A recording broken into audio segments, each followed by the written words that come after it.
Hi guys, welcome to my channel. So if you're new to this channel, hi, I'm Rebecca, but if you are already subscribed, welcome back. So the questions that I get are like, how do you look so stress-free? How can you be so relaxed when exam is coming up? How can you still upload YouTube videos? So I thought that it's a good idea to make this video for you guys, just to share how I manage my stress and the things that I do to overcome my stress, because it's not that my life is stress-free. I just wanted to let you guys know that everything that I'll be sharing in this video is not the best, it's just what works for me. Alright, so before going into the details on how do I deal with stress, I'll be talking about some sources of stress in medical school. The first source of stress will be from our workload. So as a medical student, we have a lot on our plate, which includes assignments, PBL, daily lectures, and also examination. For my university, we study 3 systems in one semester. One system has an average of 40 lectures.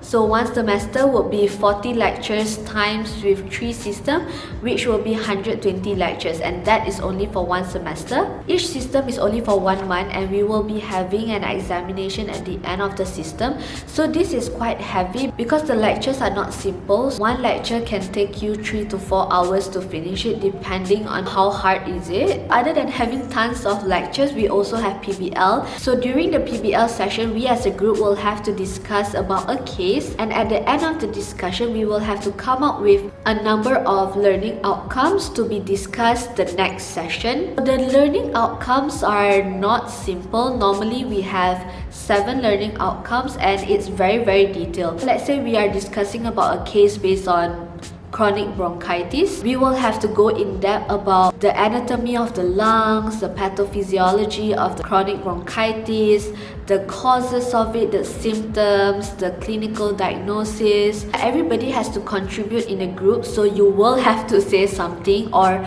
you will be asked questions. So that's why it's a little bit tiring if you already have a lot on your plate and you have to do this PBL, but it's a good way of learning. Next up is assignment. I think all university students is not unfamiliar with assignment, but fortunately in medical school we don't really have that much of assignment. If there is also, it's only once in a while, but once we have it, it's very tedious. One assignment that I received as a medical student was to write a literature review. You will have to choose a topic that you will write, and then you have to come up ideas for your main point, and then after that you will have to look for articles and also the evidence that can support your main point to prove that whatever you're saying is based on a research done. So yeah, that is time consuming, but it will be a good experience for you. Next is examination. As I mentioned just now, for my university, we have continuous assessment for each system. It's like once you're done with one system, you have to move on with another system, and it's like between each system, we only have the weekend to rest, or maybe the Friday as well. You have 3 days to clear your mind to add on another system. Then we also have our FPP, which is our professional exam, which is also known as the board exam. So for our professional exam, it's very hectic and very stressful. Oh my goodness, because we will have to restudy everything from semester 1, semester 2, and semester 3. You will have approximately 360 lectures, which is crazy for you to like revise, because you need to know that by revising once, it's not gonna stick into your head. You have to revise like at least 2 to 3 times, and that is a little bit overwhelming. Plus, you will have to OSCE. The second source of stress that I'll be talking about is peer pressure. It's very common to find friends that are competitive. So there are 2 types of friends that can be a source of your stress. The first type is the kiasu people. Normally the kiasu people, they will be coming up to you and be like, why are you so chill? Oh my god, have you finished studying everything? Aku dah habis dah belajar semua. This is my round 2, you know. For the second type of friends, they will be indirectly digging out information from you while being humble. So they will be like, you start studying already I haven't done anything lah. Let's say they know the pathophysiology of asthma. They will act like they don't know like that, and then they will come to you, Rebecca, I forgot lah, what's the pathophysiology of asthma? And then you get stuck in the middle of explaining it to them, and they'll be like, oh yeah, I remember oh, is this information right? And then you'll be feeling like, oh crap, they haven't studied, how come they know? How come I study, I don't know? So this is the last point for the source of stress in medical school, and it's the most important because I feel that everybody can relate, which is expectations. It could be expectation from people around you, expectation from yourself. Easiest example would be for our parents. Our parents already spend so much money to send us to medical school. We are talking about hundreds of thousands. We wouldn't want to disappoint them by doing bad, right? So the guilt of disappointing them will always be there, and that is why it could be a source of stress. Second is expectations from yourself, right? So people who have already succeeded to get into medical school would have already meet the minimum requirement. So these people are the ones who have already aced their pre-medical school, their high school, and maybe their primary school. But something that you have to know is that medical school is not the same as your high school, your pre-medical school. Some students might take it as a harsh reality. So if they got a B, they will beat themselves up to it. Even though they do good for the next examination, this will already be at the back of their mind, saying that they're not good enough, they're not as competent as others. So that's why expectations from yourself can also be a source of stress. So we're done with part 1, and right now let's move on to part 2, which is how I deal with stress. So the first thing I do is to manage my time well. So I always believe that productivity starts from the moment you wake up from your bed. Once I get out of bed, I will make a list of things to do for the day.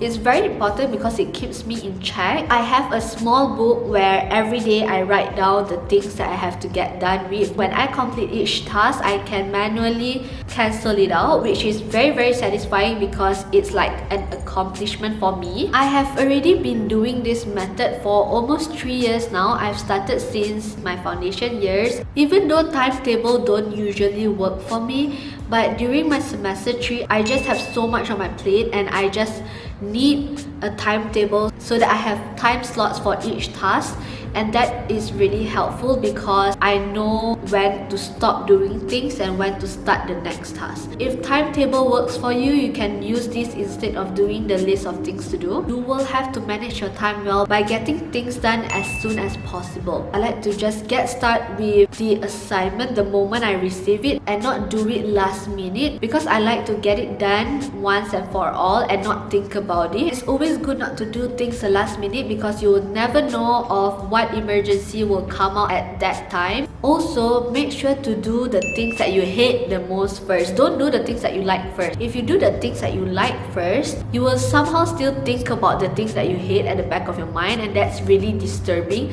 So you won't really be able to focus on the easier thing. So when I'm in a very stressful period, for an example, during my semester 3, because I had my first professional exam part 1, right? It was a time where I felt very dead. When things get overwhelming during that time, I like to just stop and stay away from it. When you're too stressed out and when you're just repeating the routine over and over again, you will reach to a point where opening the book itself makes you feel anxious, you know. You don't even want to touch it, you don't even want to look at it, you don't even want people to talk about it. So when I reach to the point where I look at the book and I feel anxious, that's when I take a step back and I just stop from studying. Normally, I just take 1 to 2 days off and just do whatever I like, not thinking about medical stuff. I will be binge watching my Korean dramas, I will be dancing, or maybe even going out to have like a staycation, or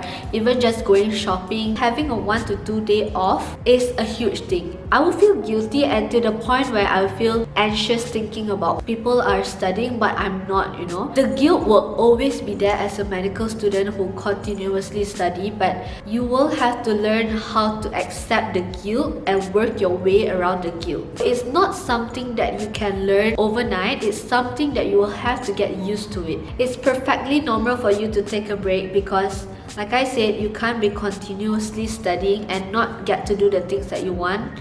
It's really unhealthy for your body, it's really unhealthy for your mind. Mental health is way more important than what you want to achieve. Without a good mental health, you can really go nowhere. It's not gonna work. Oh yeah, and also during my semester 3, when I was really stressed, Even if the situation is very stressful, I don't need you to make it more stressful. I don't need you to like sprinkle salt of negativeness in that situation.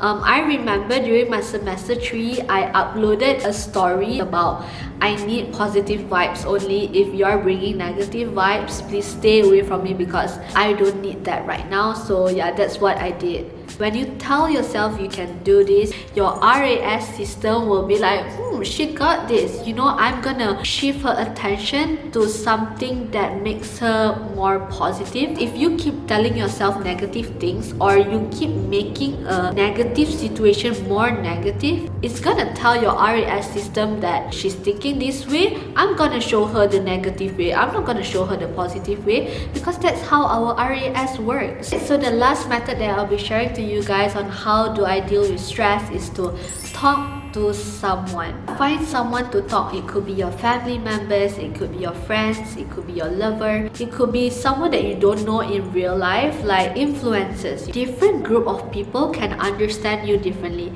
It's really hard for you to tell all of your problem to only one person. It doesn't work that way. You can't tell about your problem to your parents. Maybe you can tell it to your sister, or maybe sometimes you can't tell that to your sister. You can also tell that to your friend. It's very important for you to find the right person to talk to, because not everybody wants to listen to you vent. Some friends will act like they want to listen to your problem, but they are low-key judging you and low-key happy for you because you are going through that problem. So yeah, those are the things that I do to deal with stress. It's nothing extraordinary. It's something that everybody can do. Everybody has stress. You just gotta deal with it. Recapping, manage your time well. Stop and stay away from the things that are burning you out. Find someone to talk to. I hope that you find this video useful, and if you relate to any of them, please feel free to try them out. And if it doesn't work for you, leave in the comment down below and tell me what works for you. And if it does, also leave the comment down below. Don't forget to click the subscribe button and give this video a thumbs up. I'll see you guys in my next video. Bye guys!